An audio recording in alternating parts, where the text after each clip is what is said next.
O reino dos céus é como um homem que semeou boa semente no seu campo. Enquanto todos dormiam, veio o seu inimigo, semeou o joio no meio do trigo e foi embora.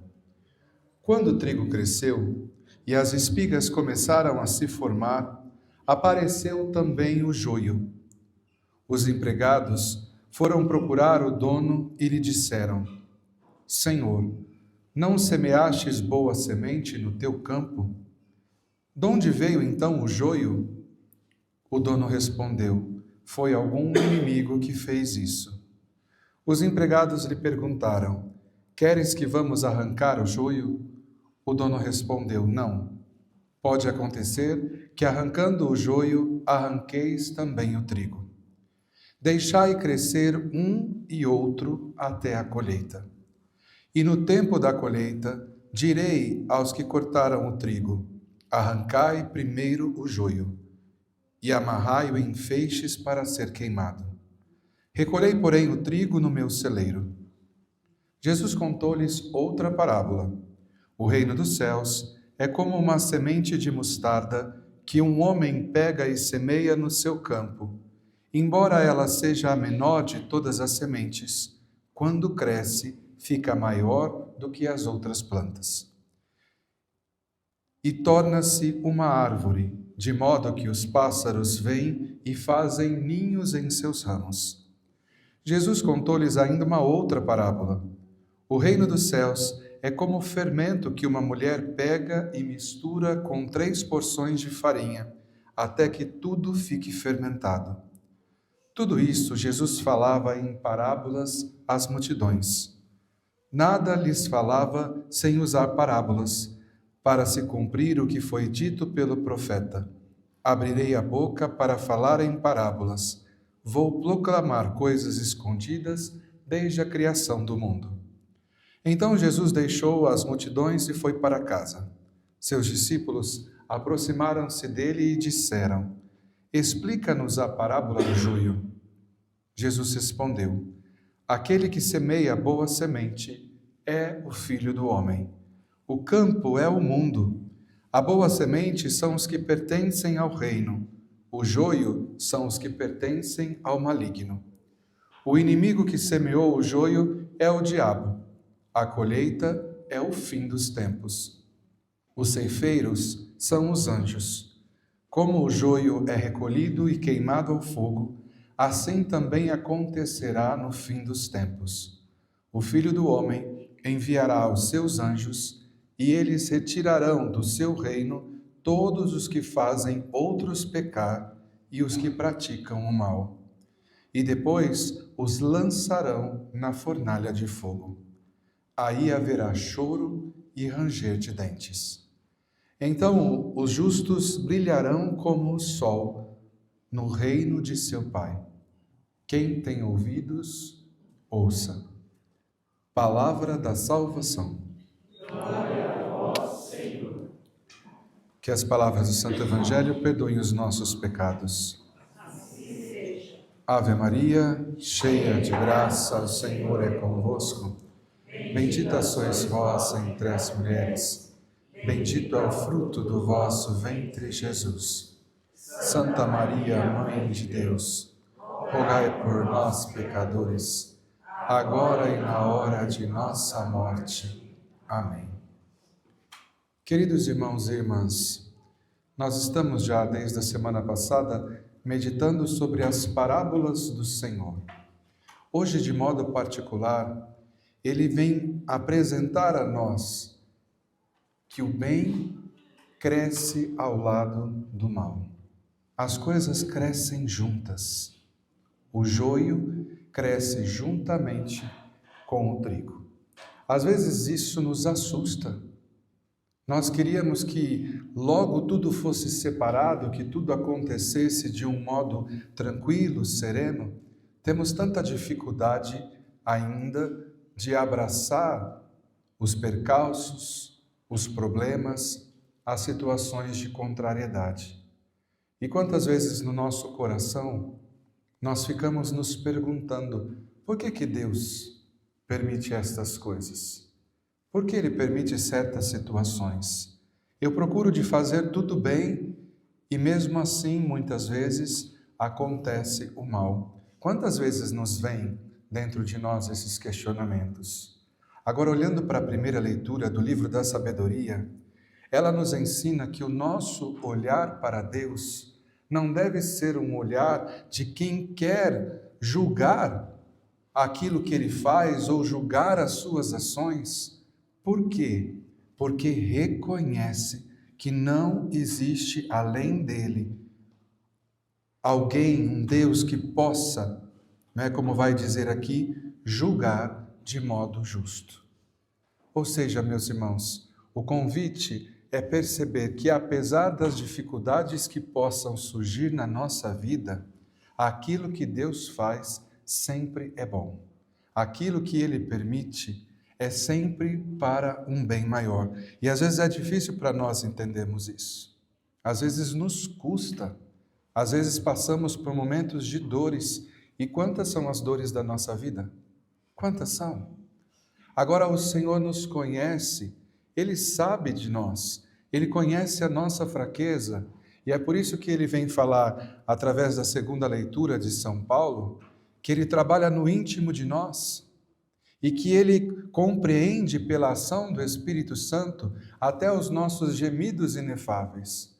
E quantas vezes, quando nós temos aquela sensação, estamos próprio dentro de uma situação de dificuldade, parece que tudo vai desabar na nossa cabeça.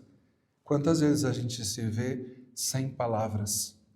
Nós não sabemos como rezar, nós não temos força para dizer nada.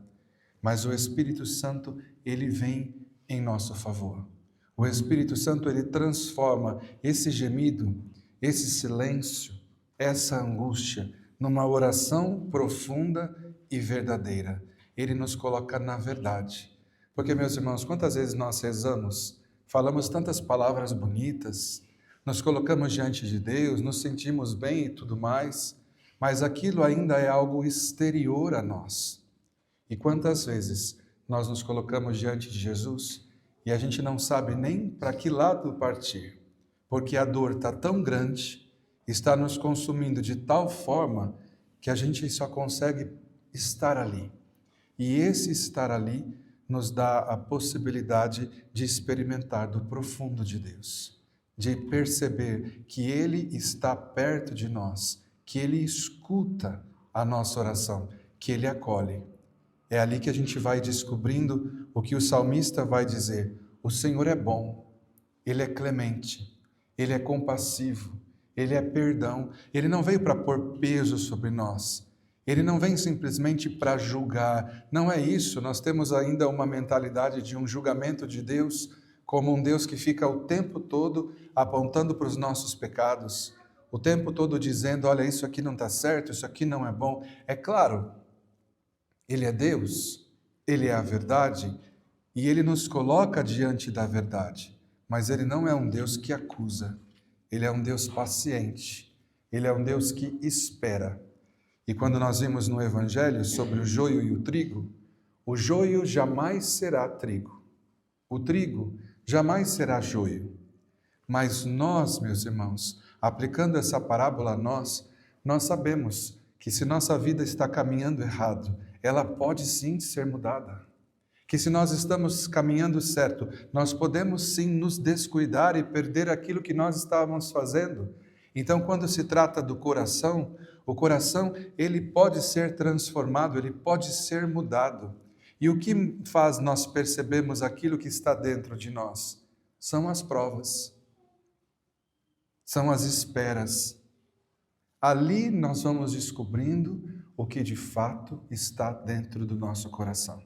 Às vezes nós olhamos no superficial e dizemos assim, nossa, aquela pessoa é uma pessoa de oração. Olha como reza, sempre está presente, participa de tudo. E aí quando vem uma dificuldade na vida, aí aquela pessoa larga tudo, abandona tudo, começa a praguejar. Eu digo aquela pessoa, mas pode ser que cada um de nós em algum momento tenha feito essa experiência. E aí nós percebemos que a prova, ela mostra de fato aquilo que está dentro do nosso coração. Esse tempo da paciência de Deus, espera, deixa crescer junto.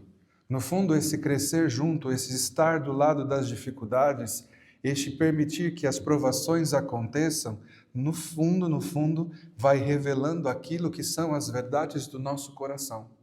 Quantas vezes tem pessoas que nem acreditam em Deus, mas diante do sofrimento do outro, ela se compadece, ela dá um passo, ela se inquieta, ela faz alguma coisa. E quantas vezes outros, embora se dizem cristãos, que amam a Deus, quando se deparam com a dificuldade do outro, acabam que sendo indiferentes, passam por cima, viram a cara. Deus conhece aquilo que está no profundo. Ele sabe aquilo que está no nosso coração.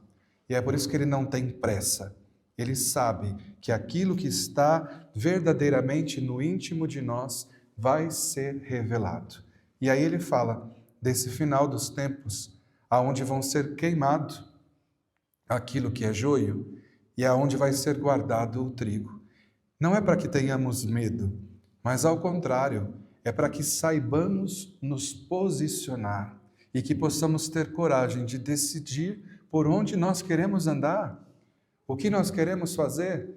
E é fácil, nós podemos fazer a continha da nossa vida e tentar entender se nós estamos sendo trigo, luz para os nossos irmãos, ou se nós estamos sendo joios, se nós estamos criando dificuldade, porque Ele diz, com toda clareza, que vai ser julgado aquele que fez mal, que praticou o mal, mas também que fez o outro pecar. E quantas vezes nós fazemos o outro pecar? Às vezes nós olhamos só para nós. Eu fiz tudo bem. Não, está tudo certo. Mas às vezes fazendo o certo com um modo arrogante, fazendo o certo como quem se vangloria, quantas vezes nós não machucamos o outro? O Senhor, Ele é misericordioso.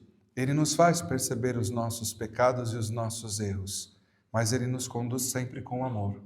Às vezes nós levamos o outro a pecar porque somos incisivos, pesados, porque exigimos, quando na verdade nós deveríamos amar. Quantas coisas belas o Senhor nos apresenta no dia de hoje. Agora, coloquemos o nosso coração diante dEle e peçamos, vem Senhor em nosso socorro, ajuda-nos a perceber aquilo que em nós precisa ser modificado, aquilo que nós precisamos deixar de alimentar em nós, para que não cresça, para que não tome a frente, porque o joio com o trigo, no começo é muito parecido, mas com o passar do tempo, eles vão ficando diferentes, porque o trigo tem fruto, ele dá, ele produz, agora o joio é vazio. Meus irmãos, a nossa vida com Cristo, ela é verdadeira quando ela produz frutos. E os frutos começam na nossa casa. Eles começam na nossa casa. É no cuidado com o outro, é na atenção ao outro, é no amor ao outro. Talvez os que estão em casa demorem para perceber, mas eu preciso reconhecer que os frutos estão acontecendo, porque me sinto mais aberto a acolher o outro, me sinto menos punitivo ou julgando menos, tenho mais paciência, suporto com resiliência. Isso são sinais de que eu estou sendo trigo. Agora, se ainda tudo me incomoda, se ainda tudo gera raiva, se tudo eu quero resolver na pancada, então aí eu vou percebendo que eu ainda estou vazio e que preciso mudar o meu coração. Que o Senhor nos ajude, e que nós possamos de fato fazer essa experiência de intimidade com Ele, oferecendo tudo o que temos e tudo aquilo que somos e confiando na sua misericórdia infinita. Louvado seja nosso Senhor Jesus Cristo. Para sempre seja louvado.